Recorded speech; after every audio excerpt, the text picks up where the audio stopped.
It's Weighing In, NJ.com's high school wrestling podcast.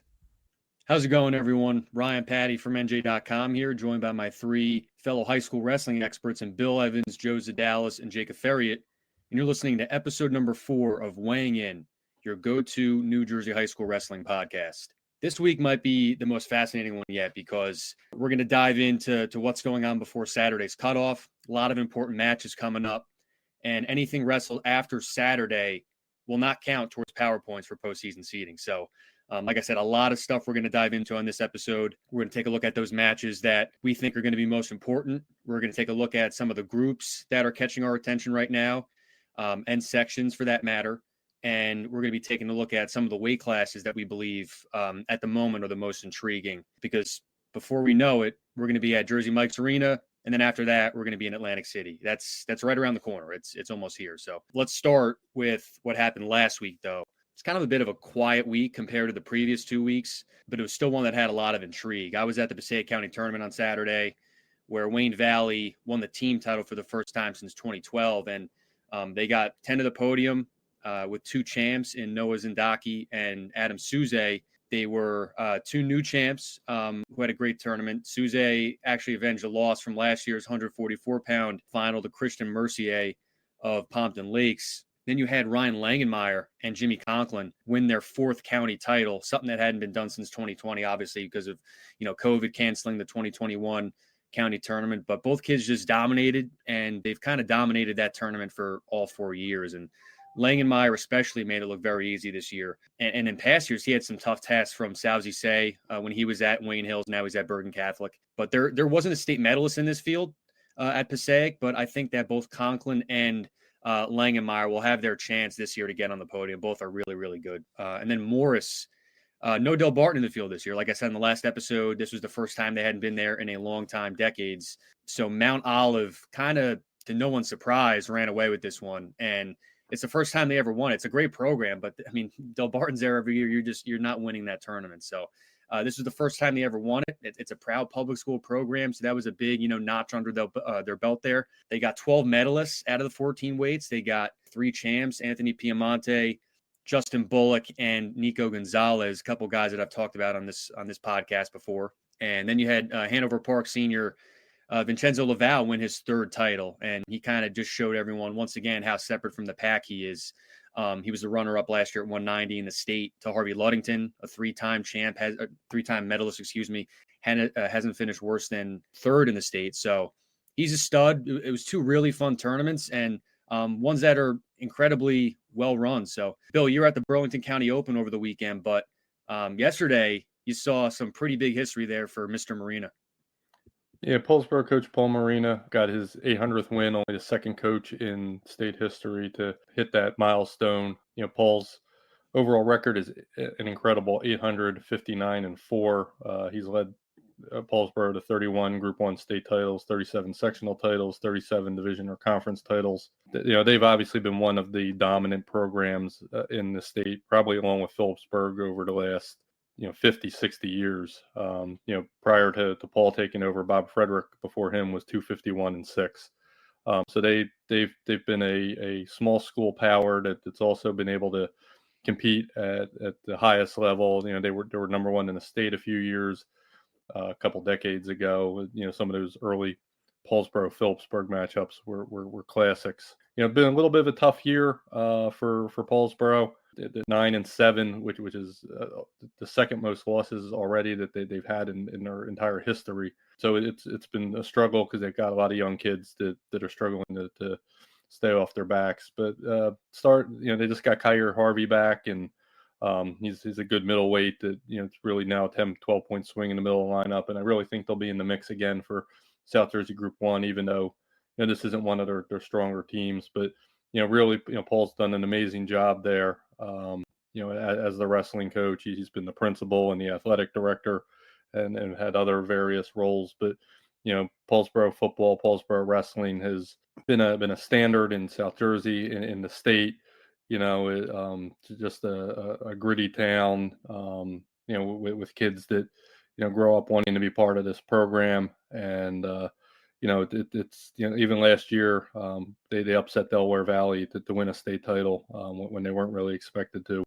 So they're always in the mix, and they've been a team and a program that a lot of a lot of teams aspire to. And Paul's done a great job and just taking care of a lot of kids over the years. Had kids that have stayed at his house who were maybe having a tough family situation or they're having trouble getting to school, and really takes care of them off the mat as well as on, and has a lot of coaches that have come back and coached with them. Some of who have been with him all 40 years. Some have wrestled for him, like Joey Duke and Alex Silvestro, won state titles and have come back and become assistants. It's really really a program that is critical to that town, and is something that they're very proud of. And this was a big win for him. And like I said, 3 more, and he'll be the all-time winningest coach in state history. Joe, what had your attention from this past week? A lot happened down the shore. Well, first of all, we had another monster dual meet down the shore conference last Wednesday when Rumson Fairhaven hosted St. John Vianney, and Rumson won the last bout and scored a 31 win. And it was another situation where St. John Vianney was down a couple of kids, and if they had them, they win the duel. I mean, it was tremendous comeback for Rumson. They won the last 4 bouts. Connor Delaney closed it out. But however, moving on to Saturday at the Shore Conference tournament. Now, you said you had some very interesting tournaments that you covered. Well, the Shore Conference was not interesting. St. John Vianney just went in and beat the daylights out of everybody. 6 champs, a second, won the team title by 80 points. Anthony Knox, their 3-time state champion at 126, was named the tournament's outstanding wrestler. I mean, they needed to rent a truck to bring home all of the hardware from the Shore Conference. And it's one of the things that we'll talk about on Thursday when we do our top 20. And, most of us are dual meet oriented. So the team that wins the dual meet is going to be ranked ahead of the team that didn't win the dual meet. And it's an interesting scenario down at the Shore because you have CBA beat St. John Vianney by 1 bout, and they were missing a kid there. They beat Rumson beat them by 1 bout. They were missing a kid there. And so, Saturday, Vianney showed up with 13 of 14 wrestlers. And to a man, they all said, when we have our full contingent, we're as good, if not better than anybody. And that may be. The only good thing for us and for wrestling fans in New Jersey is while we don't know exactly what is going through the minds of the non-public seating committee, I think it's our opinion that Vianney and CBA are going to be 2-3 and they would match up in the semis. And I think we would all be drooling about that one, Ryan. Yeah, no, I mean, I'm going to get into the non-public A seating in a bit. I think it's going to be, it's fascinating because you have St. Peter's as well. Like I said, I'll get into it in a little bit. But Jake, you were at GMC and you also made a stop at Essex earlier in the week last week. Talk about what happened there. Yeah, so in Essex, it was still kind of the Seton Hall prep show. They've won, I think it's 9 or 10 county titles since 2014. This one was actually a bit closer than usual. They beat Caldwell by 21.5 points, which might not sound like a small margin, but it is when you think about all that happens in these tournaments. They had 4 champs, 10 medalists. All of their champs were repeat champs. Rocco Salerno won his 3rd. Anthony Pellegrino won his 3rd. Salerno, who's the number 3 ranked, 215-pounder in the state by us this week, has a chance to go for 4 next year, and he would be one of only, I think, 9 wrestlers in Essex County history to win 4 titles. Among them is Livingston's Jason Estevez and current Seton Hall prep coach Lou Mascola. So that would be a big deal if he can get that. And then at GMC's, St. Joe's Metuchen ran away with it. It was their 3rd straight title. They're now the first team since South Plainfield ended its streak a few years ago to win 3 in a row. And I mean, they were pretty much unstoppable. They went 6 for 6 in the finals with 4 first-timers and 2 repeat champs. They went, I think it was 5 for 5 in the 3rd, 4th place matches with all 5 of their guys taking home 3rd. So, it was just kind of a dominant showing by them. But I think the real story wasn't how good they were, but it was that some of the other weights, some of the other schools, Edison's Fernando Avalon continued his undefeated season. He was named outstanding wrestler at the lower weights by repeating as a county champ. He won at 138 last year, 144 this year. Highland Park actually was kind of a surprise. They have had a good dual meet stretch by their standards this year, and they had their first county champ since 2012. Noah Berlin Langston at 215. I think he went to full 6 minutes in 3 out of his 4 wins. So, he's not kind of your standard issue upperweight who doesn't have a good gas tank. So that was a big thing for them. And, Coach Craig Gervin told me, he's like, listen, in a field with a lot of Group 5 schools and non-public schools, for a Group 1 school like that to get somebody, not just on the podium, but atop the podium is big from a proof of concept standpoint. And then the other thing that I found really interesting was, so Sayreville's Kasper Tretiak, who only started wrestling 2 years ago and was actually on JV last year. He was the heavyweight champ at the GMC tournament, and it's the 7th heavyweight title for Sayreville since 2014. So over the last 11 tournaments, a Sayreville heavyweight has been crowned a county champ 7 times. So that's a pretty high success rate. So I thought that was definitely something interesting from there too. I think you're going to see, a lot of those tournament matches are going to be big come district and region time, since a lot of these teams are in the same districts and regions, but also come state tournament time. I mean, we'll talk about it, but a lot of these teams are in the same sections. So, if it's, if you're looking at a section quarter or a section semifinal and you're trying to play the matchup game and you say, oh, well, so-and-so beat so-and-so at a county tournament, that's something that you're going to have to weigh. So I think, that's also where these tournaments are instructive is, what seeding implications they might have. Yeah, so crazy week. Now we look ahead to this week. And like I said, cutoff Saturday, we got some big matches ahead of us. And a team I'm keeping an eye on is Sparta. There's actually a quad on Saturday where they have Dumont, Manasquan, 100 and Central. And last year, they were one of the best teams in Group 3. I mean, they had a really, really good year last year. And now they're 4-14. But here they are in their section, North 1 Group 3. They're 9th. They're not far out of that 8th spot or 7th, but they can, make the postseason here if they fare well at this quad. And Wayne Valley last year in that section was the 7th seed, and they won the whole thing, made the Group 3 semis. And Montville was the 8th seed, and they made the sectional finals. So it proves in that section where there's a lot of good teams, anything can happen. And Old Tappan right now is the top seed. But look, I mean, like I said, anything can happen in that section where a 7 seed and an 8 seed last year made the finals. And Sparta's got a lot of kids from that team last year. It's not the team that they were, they still lost a lot of kids, but, the mainstayers like the Hernenkos and, they still have some guys that can get them back to that level they were at last year, even though they're 4-14. But they also have a match with Newton tonight. We're filming this, like I said, on a Tuesday.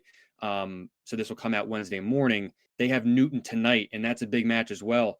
Newton's the 8th seed right now in North 1 Group 1, but Pequannock is right there, less than a power point behind them. So the loser of that match is going to have a lot of pressure on them in the coming days. And Newton actually has High Point later in the week. So, I don't know if they're going to win that one, but the pressure's on here. There's a lot of big matches, and it's going to be interesting to see how this postseason shakes out these next coming days. So, Bill, what are the domino effects that you're kind of keeping an eye on in the South?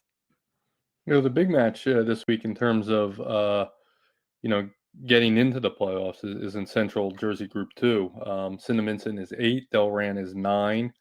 Obviously, the top 8 get in, and with the way it works, it'll be the top 8. But even if you're 9 and you've beaten 8, then you can jump them. And so the winner of that match, it looks like, is going to end up as the final seed. I don't necessarily foresee either one getting up to 7 and making that match not as important as it seems like it will be. The winner will then get a trip to Rumson. So I'm not sure whether winning the match is actually the preferred, because obviously that's going to be a very tough. It's going to be a little bit of a trip, and then a very tough matchup against I think the team we have number 4 overall in the state. But that's the big one I think down here as far as as seeding goes. And I'll talk a little bit about South 4 later on, but a lot of teams are kind of close in that group, and it'll be interesting to see how that falls out. But when we go back and talk about the groups we're looking forward to, I'll kind of hit on some of those then. Jake, what matches are you keeping your eye on this week? Yeah, so I'll like Bill said, I'll tend to dive deeper into the sections a little bit later. But the big match for me that I'm looking at is on cutoff day. Actually, it's on Saturday. It's a try, with Franklin, Elizabeth, and Bayonne. And right now, Bayonne's the number 3 seed in North 2 Group 5. Elizabeth's the number 4, and they're separated by 56/100ths of a point. So basically a half a point. And they wrestled last year. Bayonne won that 48-21. So this has big PowerPoint implications. It has big head-to-head implications.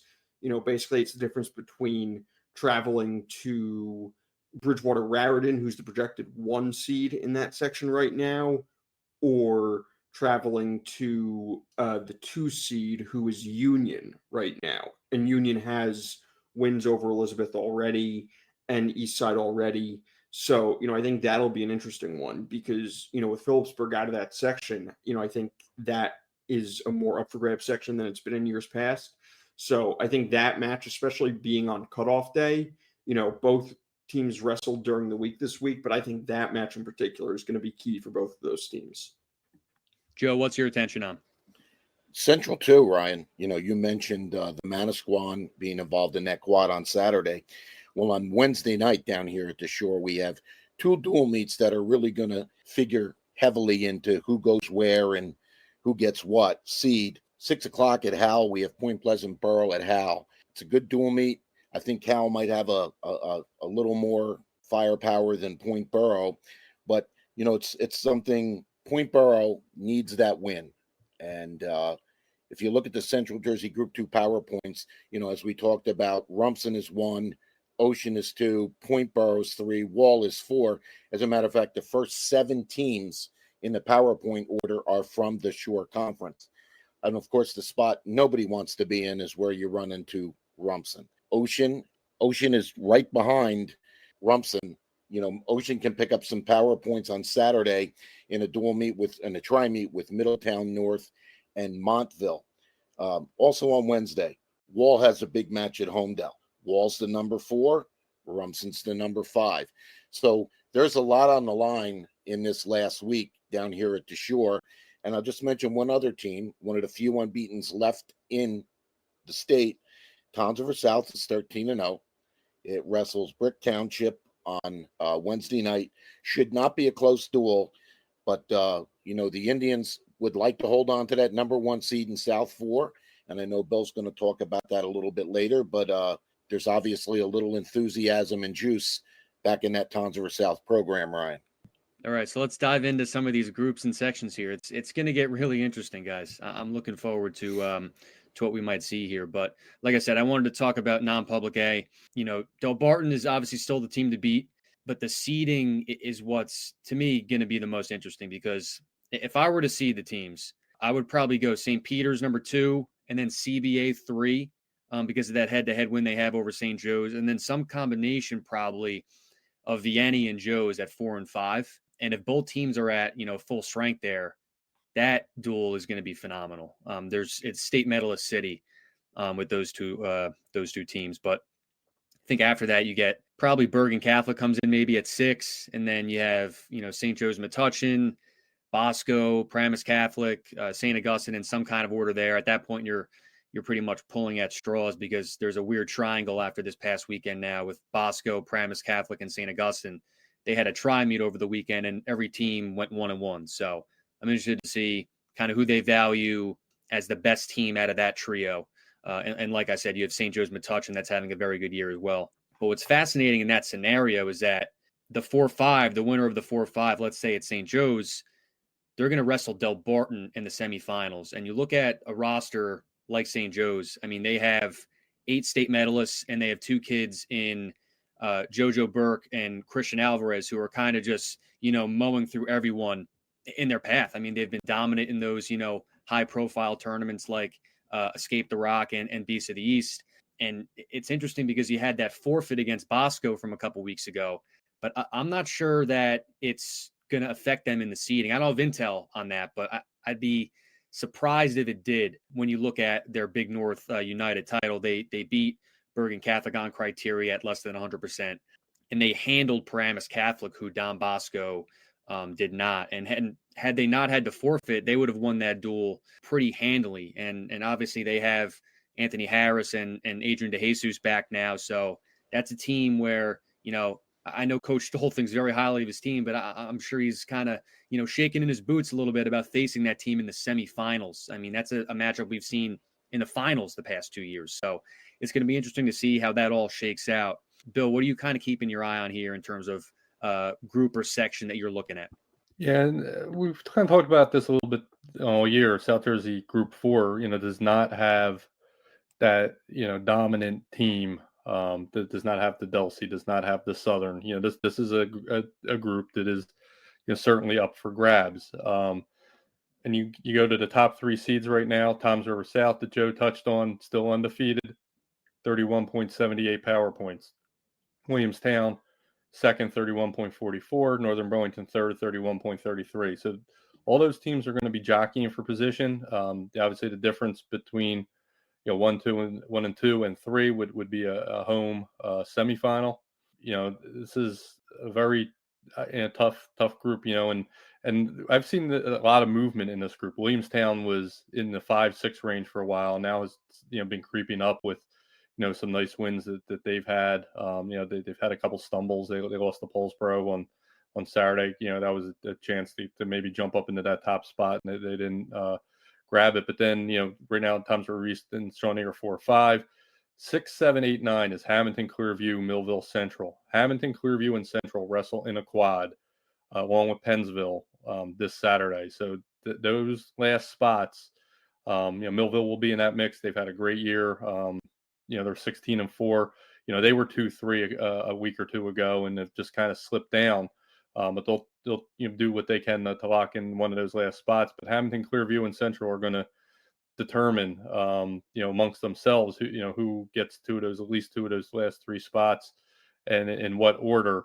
Very interesting. Clearview is the 7, Northern Burlington's the 3. Clearview has a win over Northern Burlington this year. So, if that's a 2-7 matchup, if that's a 3-6 matchup, that's one, where, as we've kind of said all year, the seeds are not really going to matter much. Whoever comes out, it could be, a rare 6 or 7 seed that ends up winning this group. It's going to be very, very interesting, this week to see where everybody falls in terms of the seeding. I mentioned Shawnee briefly. We haven't seen Luke Sherlock and Jordan Siegel, 2 state place winners for most of the year. But if they're able to come back, for that makes them dangerous. So I think every team in this group has a chance if they can get in. And we'll see on this weekend who gets in among those bottom teams, and then who's going to secure those top seeds to get home mat advantage. But it's going to be very interesting coming into the tournament. And then next week, I'll be very interested to see, even on Monday in the first rounds, a lot of times you get a lot of blowouts. I don't think that's going to be the case in South Florida. We're going to see a lot of good matches once the tournament's seeded. Yeah, you mentioned Jordan Siegel. We do our individual rankings every week, and I'm kind of just itching to see when he's coming back, because right now at 106, that's kind of the JoJo Burke show. But we'll get into the weight classes later in this episode. Jake, what do you got? What are you looking at in terms of groups and sections that are kind of getting a little interesting?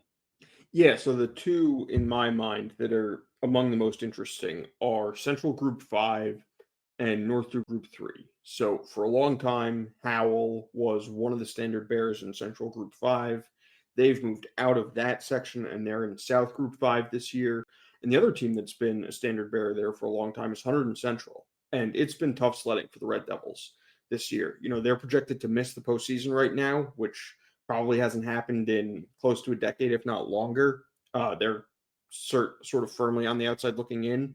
But I think what's interesting in that section is all the head-to-heads. Of the 8 teams projected to make the postseason in that section, 6 are from the Greater Middlesex Conference. And that means a bunch of them have head-to-heads with each other. So right now, Monroe is currently the number 1 seed, but they lost to Old Bridge, who's the number 2. So if things hold, and if, Monroe goes out and takes care of business and Old Bridge goes out and takes care of business this week, and, that doesn't impact the seeding, well, come Saturday's cutoff, that head-to-head is going to have a major bearing and could easily propel Old Bridge to the number 1 seed. So I think that's going to be something to keep an eye on. And then you look at a team like East Brunswick, they're currently the number 6 seed, but they beat current and projected number 5 seed North Brunswick 39-35. So that would propel East Brunswick into that 5 seed, drop North Brunswick to the 6. But still, North Brunswick being firmly in the playoff race is a big deal for them, as they haven't made a playoff berth in over a decade, and they've won double-digit matches for the first time in over 15 years. They're going to finish over 500 for the first time since 2019. So a lot's going right for them, and so I think that that's going to be one race to keep an eye on. And then the other thing is, the last 2 spots in that section, you've got a tie right now for 7th with Trenton and Perth Amboy. So, it's going to be a battle to see kind of who solidifies themselves as the 7, who solidifies themselves as the 8. So I think that'll be interesting. And then in North 2, Group 3, Cranford sort of has the number 1 seed on lock. Nobody's really going to challenge them. And West Essex is the number 2, but they're separated by Warren Hills and South Plainfield, who are both tied for 3rd by 0.66 points. So basically just over half a point separates the number 2 through 4 teams in North 2 Group 3. And, South Plainfield wrestles St. Thomas Aquinas. That's their only match this week, it looks like, before the cutoff. Whereas West Essex, they've got West Orange on Wednesday. They've got Seton Hall Prep Friday, and they've got Jefferson Saturday. And, I think that Jefferson match will be interesting. Jefferson's going to be a high seed in North 1 Group 2. Seton Hall Prep is always, that'll be a good win for them on the PowerPoint front. So I think that'll be interesting to see. And then also in that section, you've got 2-way tie for the number 5 seed, as both Nutley and Roxbury have 30.89 PowerPoints. And Nutley this week, its best chances to make gains. They wrestle Caldwell tomorrow. They've got West Orange, and then they have Johnson and Ewing on Saturday. So if they can beat Johnson, if they can pull an upset against Caldwell, that'll definitely help Coach Mike DiPiano's squad, which missed out on the team tournament last year. And then Roxbury's got Mendham and Jefferson. And, Mendham's a team right now that's kind of hanging on in North 2 Group 3, and Jefferson, like we said, in North 1-2. They obviously won a section last year. So I think a lot of those areas where you've got ties going on, I think are going to be really fascinating to see sort of what happens. Joe, what are you keeping an eye on right now? Ryan, I'm keeping an eye on North 2-4, and the team in my mind that I'm most interested in is Middletown North. Now they're one of the handful of unbeatens left. They're 13-0. They have a not so safe margin over number 2 North 100, and Middletown North has 38 power points and North 137-33. But the thing for me is I really don't know how good Middletown North is. What I do know is they're pretty balanced. They don't have any glaring holes. They have 10 wrestlers in double-figure wins, and I mean they've had a good season. They have a 35-26 win over Lacey. They beat Howell for the first time in many, many moons. 36-35. They have wins over RBC and Point Pleasant Borough. So their resume is not too bad. But as I talked about earlier, Ryan, that matchup on Saturday where they have Montville and Ocean is a big deal. If they can win that, they would like to be the number 1 seed and be at home for that match. And Ryan, just one quick thought. Let's keep in mind what happened in the non-publics during the football season when the committee came in and pretty much shocked all of us with, who went where and what the matchups were. And there were a lot of unhappy people there. And if you remember during the football season, the biggest thing is that there's no information supplied. Nobody knows why a team got a seed or didn't get a seed. So again, I think that's going to be part of the story when they seed that tournament. Yeah, it's going to be fascinating, guys. And you mentioned the football craziness we saw there with the non-pubs. It was no one. It felt like no one was happy. Absolutely no one. But let's dive into these weight classes here because, like I said, it's we're going to be in Atlantic City before we know it. And obviously, I mentioned our individual rankings. These are very fluid. You know, some kids lose and fall out. Some kids win and they hop in one week. And, you know, some of these kids lose to each other and rise up and down the rankings. But a few weight classes, we're starting to see kind of a clear picture, you know, as to what could happen. You know, 2 years ago, we saw the 175-pound class kind of shake out, and we were like, wow, like this weight class is really good. Then last year, 150, pretty much everyone had a chance there. I mean, almost everyone did. And right now, I think 144 is kind of becoming that class. You have 7 state medalists in our rankings right now, and Donnie Almeida from Pope John, Jake Zaltzman from Vianney. Then you have Jamar Dixon, a 3-time medalist from Delsey, St. Augustine's Anthony DePaul, Princeton's Blaise Milley, and then you have Phillipsburg's Luke Galetta and St. Peter's Prep's Loudon Henry in that order. And you also have Nick Schwartz, who we have ranked 7th right now. He's the Del Barton freshman who has been phenomenal. He's wrestled a gauntlet of a schedule, a national schedule, and he has the win over Loudon Henry at the Catholic School Duels in the finals there. And that was Loudon Henry's a kid who very much could have, been in the final at 126 last year. He lost a heartbreaker to Siege Hibbler. I believe it was in the quarters. But, our rankings there, like that could be the podium. Like that weight, like you could have those 8 kids on the podium. But I mentioned Ryan Langermeyer early in this episode, who has been wrestling phenomenally for Lakeland. His coach told me that, Ryan is basically Lakeland wrestling. And, those are strong words there from Coach Joe Servino. And I mentioned Siege Hibbler. He's at this weight.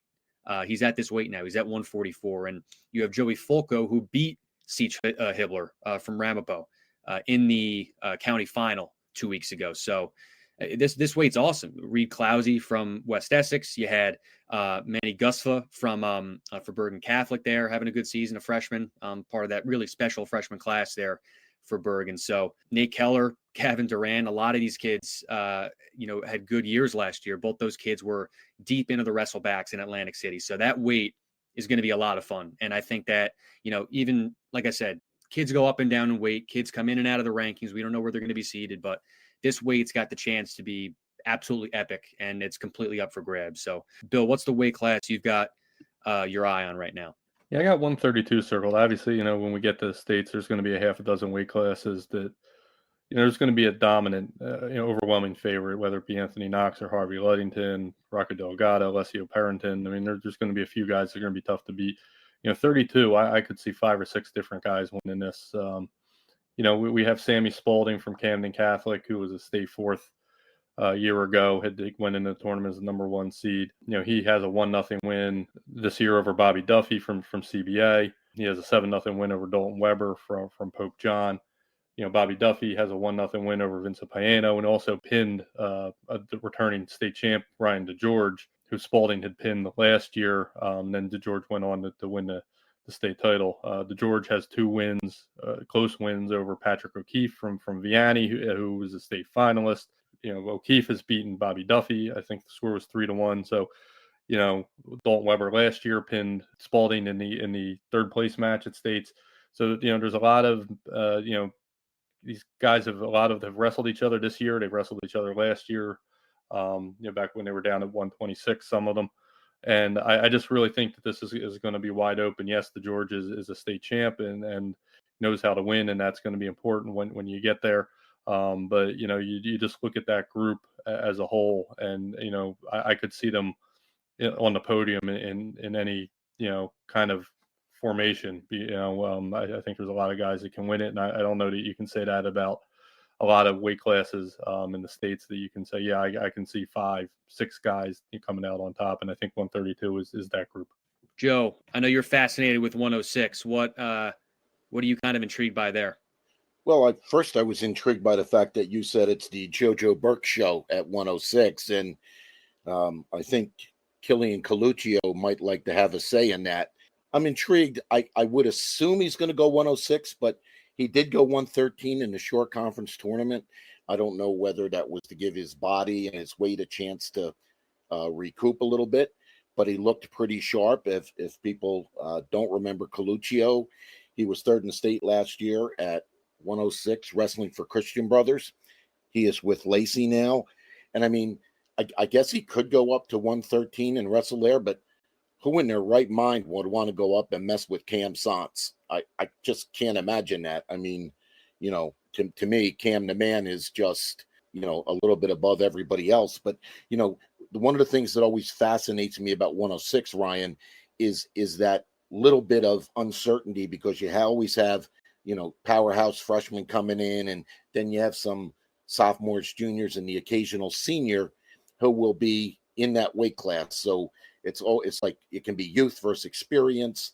This year, we have four freshmen ranked in our top 8, headed by Burke, CBA Sean Kenny, Matthew Mulligan, and Cade Collins from Southern. Then, you mix in Luke Johnston, who had a good year from Howell. But again, what weight is he going to go at? And then, we've mentioned a couple guys who really haven't been there yet. Jordan Siegel of Shawnee being one of them. And I think another kid to keep an eye on that weight class is Vianney's 106-pounder, Julian Zargo, second in the short conference over the weekend, but really, really wrestling much better, dangerous on the mat, an absolutely lethal cradle when he locks it. But, for me, that's once we establish where Coluccio goes, I think we'll be able to see just how crazy 106 has been. And as I said, that's one weight class you don't get up out of your seat in Atlantic City and go get popcorn. Well, remember, Joe, Burke did beat Coluccio, majored him at Escape the Rock. I don't think Coluccio right now is in mid-season form. Obviously, he had to, sit a little bit to start the year at Lacey, but it's, that weight's up for grabs. You mentioned, like, there's always that occasional senior who comes down. A couple years ago, that was Logan Wadle, is another kid that's at 113 going to come down. It's a fascinating weight. I mean, it's an absolutely fascinating weight. Mulligan wrestled Burke tough once this year. I think it was like a 9-7 decision, but it's the JoJo Burke show right now. I don't think it's going to be that way. I mean, he's still probably the favorite, but a lot of these kids are going to start gaining, momentum, and this weight is always, 3-2 decisions, 2-1. It could get really, really tight in Atlantic City. It always does. Jake, what are you fascinated with right now? Yes, I think the weight that has me most intrigued is one of the middleweights, which is 157. And, if you look there, we have Wyatt Stout from Southern as the number 1 ranked wrestler at the weight. But, he's been tested this year. Cage Jones, who was a runner-up at this weight last year from Camden Catholic, he's back. They wrestled once already. Stout beat Jones 9-8 at the final of the Robin Leff. So that'll be interesting. And then, you look, Stout took 4th in the state. Gavin Hawk from Phillipsburg, who we have at number 2, was a runner-up last year. Max Nevlin from St. Peter's Prep took 5th in the state. Jake Clayton from Point Pleasant Borough, who won the 165-pound short conference title, but could easily drop back down here to 157, took 8th in the state last year at this weight. You look at a kid like Joey Canova from Bergen Catholic. He medaled in 2023.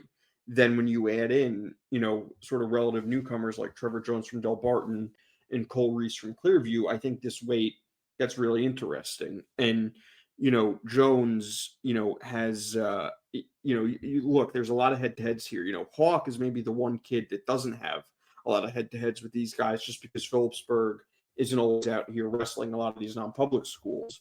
But, Nevlin has wins over Jones. Canova beat Nevlin.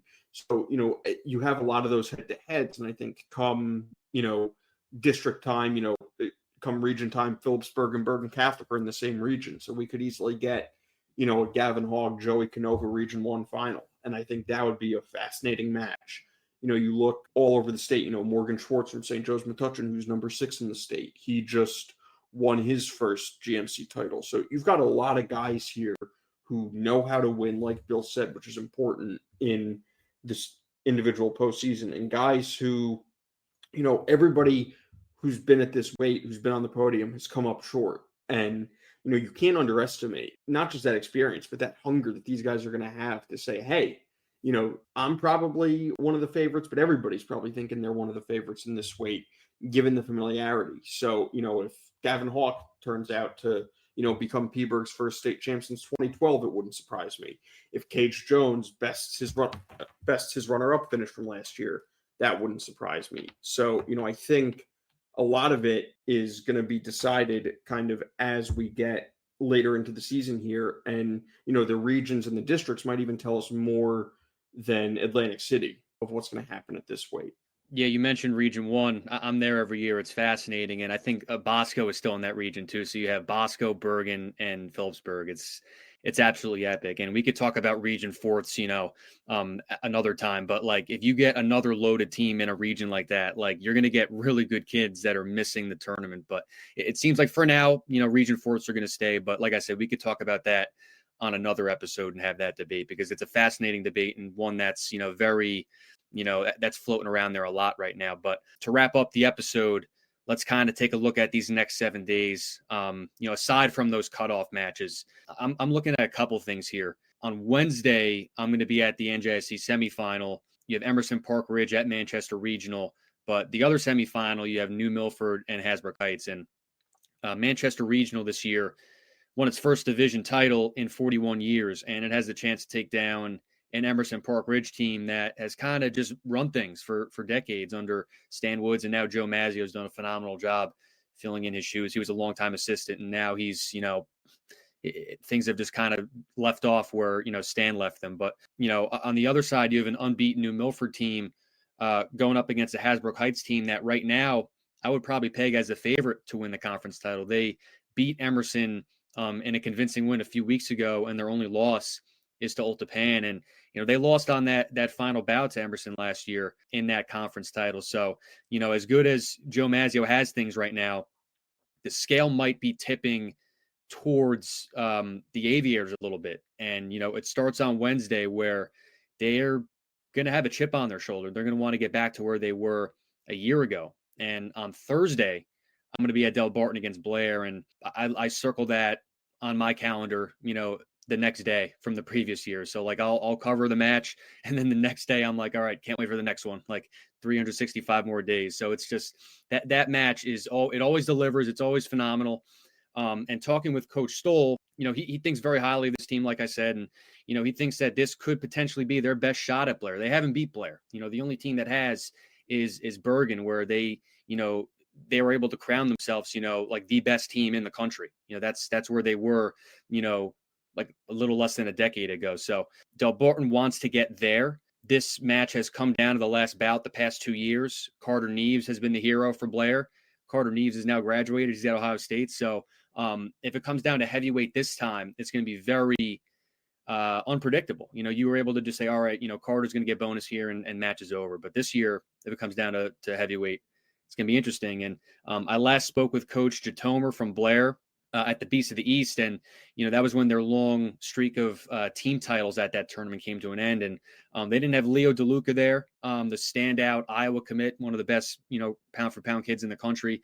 He wasn't healthy. And they didn't have a couple other kids there, but his team's still really good. It's younger than it's been, but it's still very good. And they beat St. Ed's, who Del Barton lost to over the weekend at that quad in Ohio. And, with this match, you're always going to get the surprises. You're going to get kids bumping up, bumping down. Last year, Blair bumped up Will Hinkle to wrestle Louis Sergio, and he beat him. And that was kind of the signature moment in the match. It was, a surprise to Coach Stoll. He didn't think that they were going to do that, but they did. And, Hinkle wrestled an amazing match against Sergio. So it's going to come down to the coin flip bouts like they always do. And, who can win the most bouts. But no matter who wins, it's just going to be so epic like it always is. So, Bill, what do you have your eye on this week?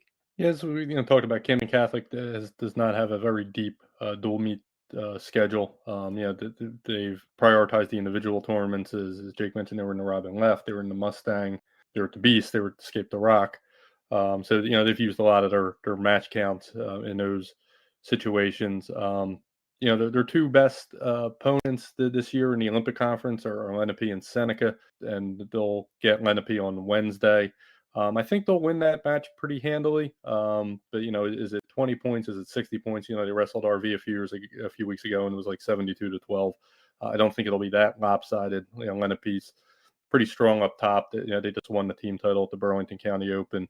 Had a couple champions at 190 and 215 in Khalil Watts and Jackson Wheeler that should be favored. We'll see. There should be some interesting matchups down low as well. But Camden Catholic will definitely be favored there. This will be one of their more intriguing matchups of the year as far as dual meets go. And then Friday we have Delsea and St. Augustine, 2 top 20 teams. We have number 2 and 3 in South Jersey at the moment. And from a ranking standpoint, probably one of our biggest matches of the year. Delsea we would again be favored, probably a little deeper, a little more experienced. St. Augustine has had anywhere from 7 to 9 freshmen in the lineup over the last few weeks, and has still held their own. That they're going to be a monster, I think, in 2 to 3 years. But they're still very good. They've had some success over the years against Delsea, even during Delsea's championship run here in Group 3. So that's going to be, to me, the most interesting matchup, down in South Jersey, probably, up until, at least over the next week and then maybe until the playoffs. Jake, what's got your attention right now for next week? Well, next 7 days.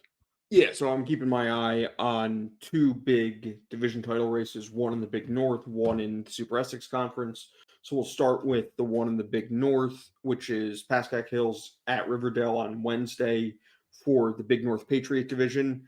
Pascack Hills picked up a huge win, 35-30 this year over Emerson. Riverdale still has to wrestle Emerson, but if Pascack Hills can beat Riverdale this year, which Coach Dave Bucko tells me he's confident can happen, then that'll give the Cowboys a big time division title over a Riverdale team that's very good, always has tough guys, always a balanced team. And both of those teams, that's big for PowerPoints. Hills is the number 4 seed in North 1 Group 2, and Riverdale's going to be a high seed in North 1 Group Riverdale's the 5 seed in North 1 Group 3. So beyond just divisional bragging rights, big PowerPoint match as well. So I think that's one to keep an eye on. And then the other one in the Super Essex Conference is in the SEC Colonial Division. So you've got Newark East Side, which is 13-3, off to one of its best starts in recent history. They just had their first county finalist in like 15 years last week at the Essex County tournament, facing off against and hosting Columbia. And, that will be for the division title. And, Newark East Side coach Pedro Marks told me, the days of them simply being a bye on a team schedule or in a bracket or an easy win are over. And they're fully intent on winning that match, getting promoted next year to the SEC Liberty Division, which would be the 2nd tier division in the Super Essex Conference. They have the team to do it. He said they don't forfeit any weight, many weights anymore. So they're not starting down 24-0 because they forfeited 4 weights, so they're filling the lineup. So I think that'll be really interesting to see, 2 teams in Essex County who maybe get overshadowed by the Caldwells, the Seton Hall Preps, the West Essexes, the Nutleys, the Livingstons, whomever it might be. But, it goes to show there's good wrestling, there's important wrestling, there are meaningful matches kind of all over, not just in that top division. And so that's a big one that I'm keeping an eye on as well. Joe, take us home here. What do you got your eye on? Well, I'll tell you what, I think it's a put up or shut up week for Ocean Township. The Spartans came up small last week in what should have been a really telling dual meet. They had wrestlers who lost big leads in a couple of key bouts there. Ocean this week, first they have Red Bank Catholic, and then we've mentioned it a couple times, they have Middletown North. They need to defeat Middletown North to be able to share a piece of their divisional title. Ocean is talented. I mean, they have the Volek brothers, who are all very good, all wrestled well in the Shore Conference tournament. Sip Apicelli's nephew is a good kickoff wrestler at 106, but Ocean has this tendency sometimes to swoon late in the year, and I know Sip Apicelli, the head coach, would really like that team, to get a little momentum going into the tournament. Granted, Ocean is not going to beat Rumson if they get that far, but I think he would at least like to make the final, get his kids some hard work, and push the program forward to a place it wants to be. So that's the team I have my eye on down here in the Shore. I really do. I think Ocean needs to come up big in these 2 dual meets in order to have what I think they would call a good season. All right, so that will do it for another episode of Weighing In, your go-to New Jersey high school wrestling podcast. We want to thank our producer Brian Decon for putting this production together every week. Brian's going to soon be a father of 2. And if you factor in the hours he edits us every week, you could say he's a father of 6. But we congratulate Brian and thank him, as always, for the work he pours into this production for us every week. And we also thank you, the listeners, for tuning in every week, because it makes our job a lot easier knowing that we have hundreds of diehard fans and thousands who love the sport as much as we do. So we'll see you guys next week for episode number 5. Take care, everyone.